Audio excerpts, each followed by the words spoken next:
Magandang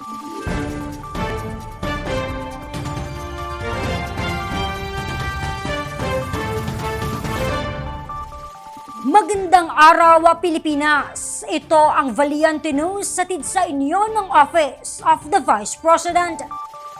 Mahigit 100,000 na mga Pilipino ang naging benepisyaryo ng Medical Assistance Program ng OVP mula 2024 hanggang ngayong taon.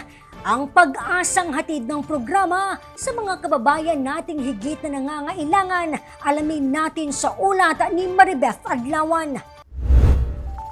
Di bababa sa 6,000 piso ang halaga ng per session ng hemodialysis sa bansa. Kaya't karamihan sa mga pasyente ay kinakailangan mangutang, magbenta ng ari-arian o di kaya'y lumapit sa mga ahensya ng pamahalaan upang makapagpagamot lamang. Isa na rito si Tatay Gerardo ng Mandaluyong City.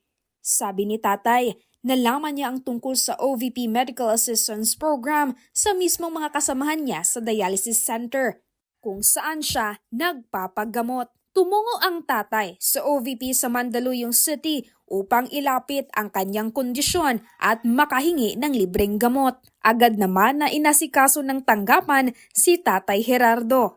Kung ako ang tatanungin, napakalaking bagay, napakasarap, napakagaling. Sana nga matulungan pa ng mas marami pa ni OVP. Napakaganda nga para sa tao, nakakatulong sa iba. Alam ko mas marami pa siyang matutulungan. Mas maganda, napakaganda. Base sa datos, simula Mayo noong 2024 hanggang Abril ngayong taon, aabot na sa 127,984 ang kabuuang bilang ng mga Pilipinong naalalayan ng programa. Ako, si Maribeth Adlawan, lahat para sa Diyos, bayan at pamilyang Pilipino. Valiente News.